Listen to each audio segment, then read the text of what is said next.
Serial killer की कई कहानियां आपने सुनी होंगी, लेकिन आज की कहानी उस खौफनाक सीरियल किलर की है जो अपना दिमाग बढ़ाने के लिए दूसरों का कत्ल करके उनकी खोपड़ी का सूप बनाकर पी जाता था। यह दिल दहला देने वाली कहानी है राजा कोलंदर की, जो सिर्फ नाम का राजा था लेकिन हकीकत में था एक बेहद घिनौना सीरियल किलर, जिसने एक नहीं बल्कि 14 लोगों को सिर्फ अपने शौक के लिए मार डाला। इस जिंदा पिशाच के शौक भी बेहद डरावने थे। नमस्कार, मैं हूं करण शर्मा आपके साथ और आप देख रहे हैं मैं हूं खलनायक।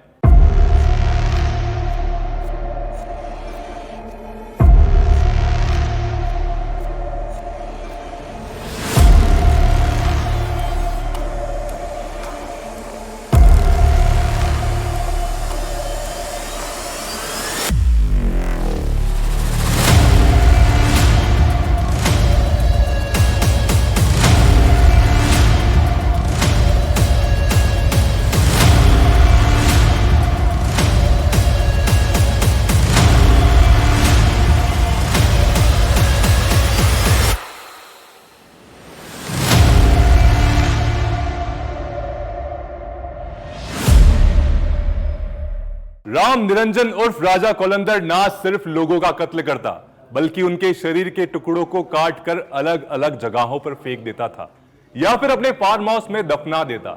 लेकिन ये कटे हुए सिरों को अपने साथ ले जाता था। यह सीरियल किलर खोपड़ी को फोड़कर उसके अंदर से दिमाग निकालकर उसका सूप बनाकर पी जाता था।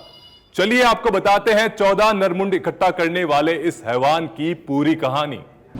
नाम राम निरंजन उर्फ राजा कोलंदर। वो अपने शौक के लिए लोगों का कत्ल करता था। कत्ल के बाद दिमाग निकालकर उसका सूप बनाकर पीता था। खोपड़ियों को ट्रॉफी की तरह सजाकर रखता था। नरमुंड को पेड़ पर लटका कर रखता था। किसी नरपिशाच से कम नहीं राजा कोलंदर।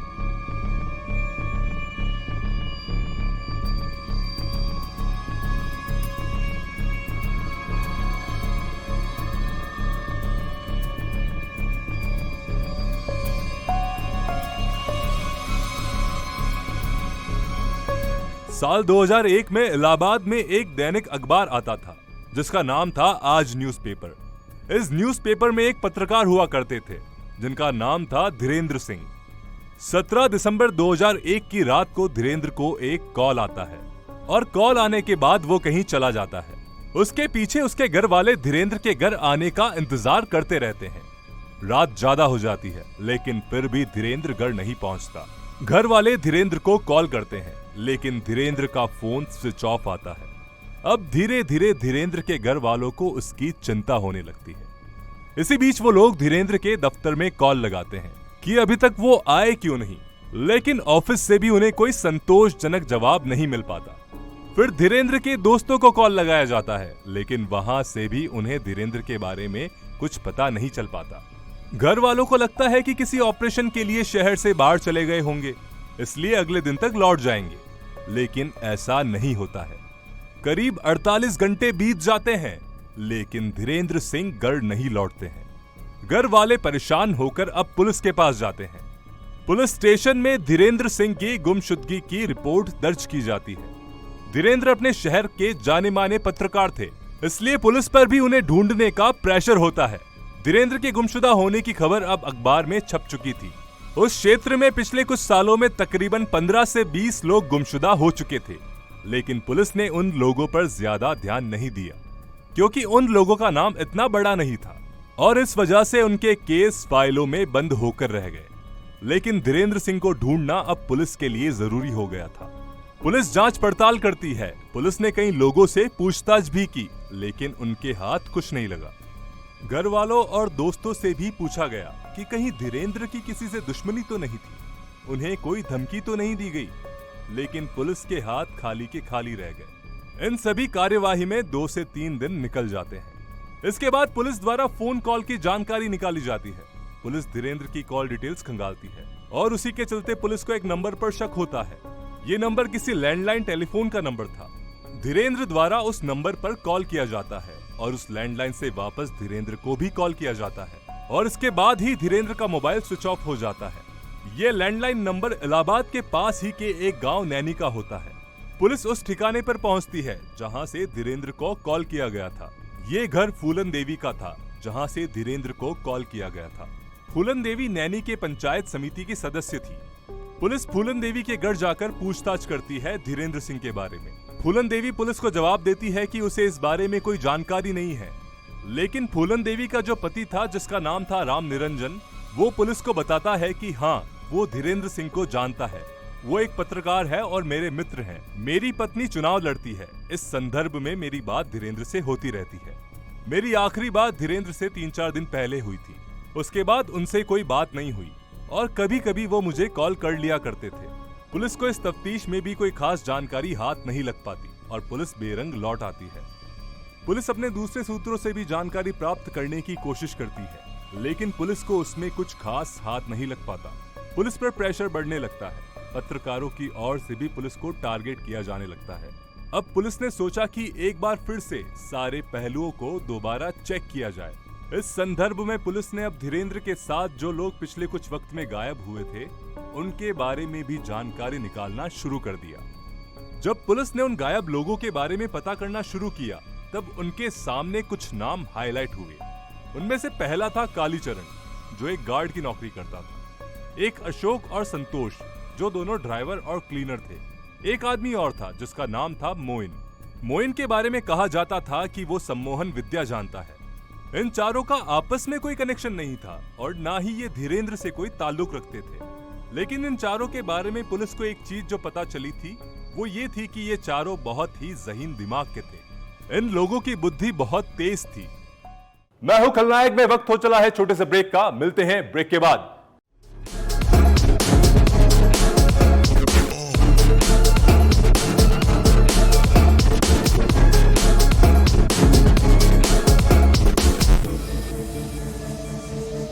ब्रेक के बाद आप सभी का एक बार फिर से स्वागत है।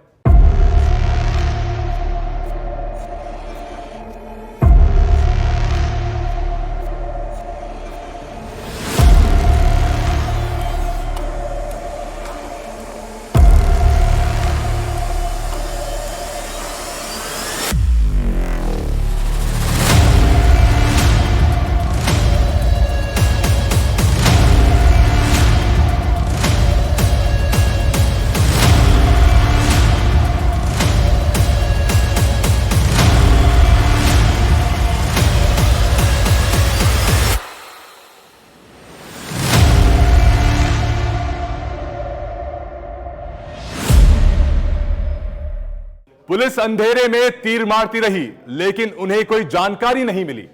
धीरेंद्र के बारे में पुलिस के पास सिर्फ एक जानकारी थी और वो थी धीरेंद्र का आखिरी कॉल, जो कि फूलन देवी के घर से आया था, वो भी रात के 12 बजे के आसपास। नैनी जिस गांव से ये कॉल किया गया था, वो एक छोटा सा गांव था और ऐसे छोटे गांव में अक्सर लोग 7 से 8 बजे के बीच सो जाया करते हैं। हर घर की बत्ती बंद हो जाती है। इस बात पर पुलिस ने गौर किया कि ऐसी कौन सी इमरजेंसी थी कि इतनी रात को धीरेंद्र को कॉल करना पड़ा, और अगर कोई इमरजेंसी थी भी तो धीरेंद्र ने अपने ऑफिस में या अपने घर वालों को कॉल क्यों नहीं किया? इतनी रात को धीरेंद्र फूलन देवी के घर में ही क्यों कॉल करता है? पुलिस को इस बात में कुछ गड़बड़ लगी और पुलिस को लगा कि यहीं कोई सुराग मिलेगा। पुलिस अब राम निरंजन और फूलन देवी के घर जाने की योजना बनाती है, लेकिन वहां जाने से पहले पुलिस उनके बैकग्राउंड के बारे में जानकारी निकालने के लिए एक टीम को लगा देती है। पुलिस को जानकारी मिलती है कि राम निरंजन पहले बस डिपो में ड्राइवर की नौकरी करता था और उसकी पत्नी तो पंचायत समिति का चुनाव लड़ ही चुकी थी। पुलिस को पता चला कि राम निरंजन की पत्नी का नाम पहले फूलन देवी नहीं था, गोमती देवी था, लेकिन राम निरंजन ने उसका नाम बदल दिया था और उनके 2 बेटे और 1 बेटी थी, जिनका नाम राम निरंजन ने अदालत, जमानत और आंदोलन रखा हुआ था। पुलिस को लगा कि ये एक अजीब सा परिवार है। पुलिस राम निरंजन और फूलन देवी के घर पहुंचती है और पूछताछ शुरू करती है। फूलन देवी और उनके बच्चों से पूछताछ में उन्हें कोई खास जानकारी नहीं मिल पाती, लेकिन जब राम निरंजन से पुलिस पूछताछ करती है, तब सबसे पहले वो बातों को गोल गोल घुमाता है। फिर अचानक से राम निरंजन कहता है कि मैं सब कुछ बताऊंगा, लेकिन आप मुझे नहीं पकड़ोगे। दूसरी चीज, इससे पहले वो कहता है कि मुझे 1 कटोरी दाल पीनी है। पुलिस को लगा कि चलो इससे 1 कटोरी दाल पिला देते हैं, लेकिन फिर वो कहता है कि मैं 1 कटोरी नहीं बल्कि पूरा 1 कुकर दाल पीऊंगा। पुलिस उसकी ये अजीब सी फरमाइश पूरी करती है। राम निरंजन पूरा कुकर दाल पी जाता है। इसके बाद राम निरंजन पुलिस वालों से कहता है कि मैं आपको सब बताऊंगा, लेकिन उसके बाद आप मुझे छोड़ दोगे। पुलिस वालों ने सोचा कि ठीक है, अभी के लिए इसकी बात मान लेते हैं। फिर राम निरंजन पुलिस वालों को गांव के पास ही एक खेत पर ले जाता है, जहां एक छोटा सा कमरा बना हुआ था। ये खेत उसी राम निरंजन का था और उसने उसे फार्म हाउस का नाम दिया हुआ था। खेत पर बने कमरे के पास ले जाकर राम निरंजन पुलिस वालों से कहता है कि ये कमरा राजा कौलंदर का है और राजा कौलंदर दुनिया का सबसे तेज दिमाग वाला आदमी है। उसके दिमाग के आगे किसी का दिमाग कुछ भी नहीं है और उसे ढूंढना बड़ा ही मुश्किल है। राजा कौलंदर यहीं पर अपनी अदालत लगाता है, यहीं सजा सुनाता है और यहीं सजा भी देता है। पुलिस वालों को लगा कि ये कहां बेवकूफी भरी बातें कर रहा है, ये राजा कौलंदर कहां से आ गया बीच में। राम निरंजन अपनी बात कहते कहते उस कमरे में पड़ी एक बोरी में हाथ डालता है और उस बोरी से एक खोपड़ी बाहर निकालता है। ये नरमुंड देखकर पुलिस वालों के होश उड़ जाते हैं। राम निरंजन बताता है कि ये नरमुंड कालीचरण श्रीवास्तव का है। पुलिस वाले इसे देखकर हक्के बक्के रह जाते हैं। दूसरी बार उस बोरी में हाथ डालकर वो एक और नरमुंड बाहर निकालता है और कहता है कि ये मोइन भाई का है। फिर राम निरंजन कमरे के पास लगे एक पेड़ की ओर पुलिस वालों को ले जाता है, जहां कुछ नरमुंड कलर किए हुए लटके थे। पुलिस वालों के लिए ये सब कुछ बहुत ही भूचक्का करने वाला था। पुलिस ने राम निरंजन से पूछा कि ये सब क्या है, तो वो बताता है कि ये सब राजा कौलंदर ने किया है। फिर पुलिस ने पूछा कि धीरेंद्र सिंह कहाँ है, तब राम निरंजन ने बताया कि राजा कौलंदर ने उसे भी सजा सुनाई और उसे मारने के बाद उसके शरीर का कुछ हिस्सा मध्य प्रदेश से लगता हुआ रिवा एक इलाका है, वहां फेंक दिया। पुलिस राम निरंजन के साथ उस जगह पर जाती है और उन्हें वहां धड़ के कुछ हिस्से भी मिलते हैं। पुलिस को इस बात की पुष्टि हो जाती है कि धीरेंद्र सिंह का कत्ल हो चुका है और राम निरंजन जो कह रहा है वो सच है। फिर राम निरंजन से पूछताछ होती है और उससे पूछा जाता है कि राजा कौलंदर कौन है। पहले तो वो बातों को घुमाता है, लेकिन फिर जब सख्ती से पूछताछ होती है तो पता चलता है कि राजा कौलंदर और कोई नहीं, राम निरंजन के दिमाग का वहम है। असल में राम निरंजन ही राजा कौलंदर है। अपने आप को राजा महसूस कराने के लिए उसने अपना नाम राजा कौलंदर रखा था। राम निरंजन उर्फ राजा कौलंदर बचपन से ही कमजोर दिमाग का था। बचपन में उसे उसके घरवाले से कई बार ताने सुनने को मिलते थे कि तुझमें दिमाग बिल्कुल भी नहीं है, सब तुझसे बहुत आगे निकलते जा रहे हैं। इन सभी बातों का राम निरंजन पर बहुत गहरा असर पड़ा और वो चाहता था कि उसका दिमाग भी औरों की तरह तेज हो जाए। राजा कौलंदर ने एक आदमी का कत्ल सिर्फ इसलिए कर दिया था क्योंकि उसने उसे लिफ्ट नहीं दी थी। वो सबको अपने उस फार्म हाउस वाले कमरे पर बुलाता था और मौत के घाट उतार देता था। राम निरंजन उर्फ राजा कौलंदर ने धीरेंद्र के बारे में भी सब कुछ बताया कि किस तरह से उसने धीरेंद्र को मारा था। जिस रात धीरेंद्र का कत्ल हुआ था उस वक्त राजा कौलंदर के साथ उसका साला वक्षराज भी मौजूद था। सबसे पहले राम निरंजन धीरेंद्र को कॉल करके अपने फार्म हाउस पर बुलाता है। दिसंबर का महीना था, सर्दी ज्यादा थी, इसलिए राम निरंजन धीरेंद्र को आग सेकने को कहता है। जब धीरेंद्र आग सेक रहा था तब राजा कौलंदर का साला वक्षराज पीछे से उसे देसी कट्टे से गोली मार देता है और मौके पर ही धीरेंद्र की मौत हो जाती है। धीरेंद्र की मौत के बाद राजा और उसका साला वक्षराज मिलकर उसका सिर धड़ से अलग करते हैं और बाकी शरीर को अपनी गाड़ी टाटा सूमो में डालकर रिवा इलाके में फेंक देते हैं। राजा ने जितने भी कत्ल किए उसके बाद उनके धड़ों को अलग अलग जगहों पर फेंक दिया या फिर अपने खेत में ही दफना देता था, लेकिन राजा कौलंदर कभी भी लाश के सिर को नहीं फेंकता था। उन लाशों के सिर में से वो दिमाग का हिस्सा बाहर निकालता था और उसको पानी में उबाल कर सूप बनाकर पी जाता था। राजा ने इसी तरह से एक कायस्थ की हत्या भी की थी। उसे लगता था कि कायस्थ लोगों का दिमाग बहुत तेज होता है, इसलिए उसने उसे पहले अपने फार्म हाउस पर बुलाया और उसे भी मारकर उसके दिमाग का सूप बनाकर पी गया। लोगों के दिमाग का सूप बनाकर पीने के पीछे का कारण यह था कि उसे लगता था कि ऐसा करने से उन मरे हुए लोगों की बुद्धि भी उसमें आ जाएगी और उसका दिमाग भी उन लोगों की तरह काम करेगा। लोगों की हत्या के बाद वो उनके नरमुंड को कलर करता था, मरने वाले आदमी का नाम लिखता था और इसके बाद वो उन खोपड़ियों को वहीं फार्म हाउस में लगे पेड़ पर लटका देता था।